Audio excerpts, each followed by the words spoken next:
नमस्कार मंडळी, स्वागत आहे तुमचं अर्चनाज किचनमध्ये। आज आपण करूया कच्च्या हिरव्या टोमॅटोंचा ठेचा। आपल्या महाराष्ट्रामध्ये ठेचा हा खूप प्रसिद्धच आहे। हिरव्या मिरच्यांचा ठेचा आपण घरोघरी केलाच जातो, पण त्यातनं आज वेगळा थोडासा प्रकार म्हणजे कच्च्या हिरव्या टोमॅटोंचा ठेचा आज आपण करतोय। आंबट तिखट चवीचा असा चवदार आपण ठेचा आज करतोय।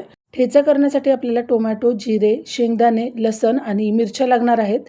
तर त्यातल्या ज्या मिरच्या होत्या त्या मी धुवून कोरड्या करून घेतलेल्या आहेत आणि एकाच्या दोन अशा म्हणजे चिरून घेतलेल्या आहेत। मध्ये खूप बारीक नाही, पण अगदीच एक मोठी मिरची ठेवण्याऐवजी एकाच्या दोन अशा मिरच्या मी चिरून घेतलेल्या आहेत, म्हणजे त्या आपल्याला भाजायला सोप्या जातील। तर त्यामध्ये आता थोडंसं अगदी 1 चमचा भरून मी तेल टाकलेलं आहे, म्हणजे त्या मिरच्या तेलावर चांगल्या परतल्या जातील। आता ह्या मिरच्या आपल्याला तेलावर चांगल्या परतून घ्यायच्या आहेत। जेवताना आपण तोंडी लावण्यासाठी हा ठेचा घेऊ शकतो। खूप छान होतं चवीला आणि विशेष म्हणजे पटकन होतो। रेसिपी नेहमीप्रमाणेच आपल्या साध्या सोप्या असतात तशीच आहे, त्यामुळे तुम्ही व्हिडिओला लगेच लाईक करून घ्या आणि चॅनलला जर अजून तुम्ही सबस्क्राईब केलं नसेल तर चॅनलला पण लगेच सबस्क्राईब करून घ्या। तर बघा, इथे आता मिरच्यांना चांगली अशी वाफ आलेली आहे आणि मिरच्या चांगल्या अशा परतलेल्या दिसत आहेत। तर आता आपण याच्यामध्ये लसूण टाकून घेऊ। लसणाच्या पाकळ्या मी इथे सोलून घेतलेल्या आहेत। त्याचबरोबर याच्यामध्ये शेंगदाणे टाकून घ्यायचे आहेत आणि जिरे इथे मी टाकून घेतलेले आहेत। आता हे सगळं साहित्य आपल्याला तेलावर मंद आचेवर चांगलं परतून घ्यायचं आहे।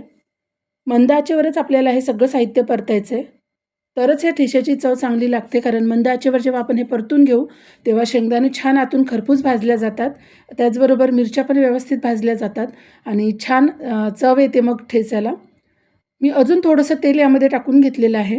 आपण जेव्हा मिरच्या टाकल्या होत्या तेव्हा पण थोडं तेल टाकून घेतलं होतं आणि आता हे सगळं साहित्य टाकून घेतल्यानंतर पण मी इथे थोडंसं तेल वापरलेलं आहे। तेलामुळे चांगलं खरपूस असं हे सगळं साहित्य भाजेल।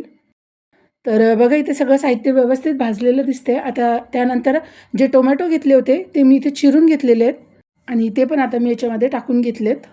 आता हे टोमॅटो पण आपल्याला परतून घ्यायचे आहेत। हे टोमॅटो चांगले मऊ होईपर्यंत, सॉफ्ट होईपर्यंत आपल्याला परतून घ्यायचे आहेत आणि हे टोमॅटो लवकर शिजावे, लवकर सॉफ्ट व्हावे यासाठी मी यामध्ये चवीनुसार मीठ टाकून घेतलेलं आहे। या मिठामुळे आपल्या ठेच्याला चव तर येणारच आहे, त्याशिवाय टोमॅटो पण लवकर परततील।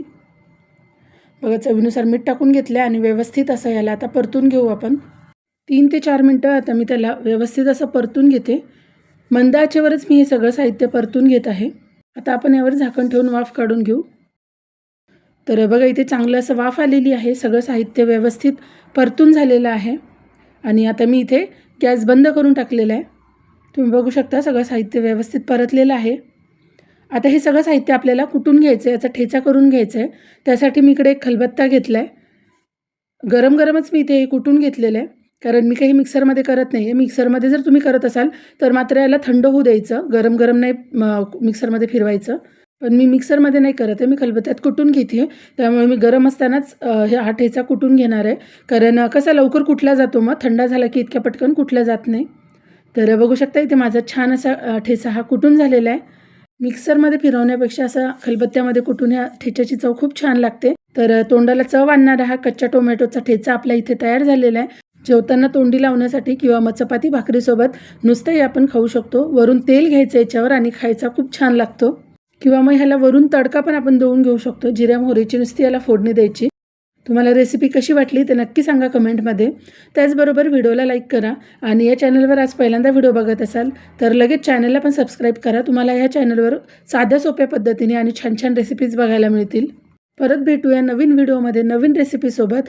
व्हिडिओ शेवटपर्यंत बघितल्याबद्दल धन्यवाद।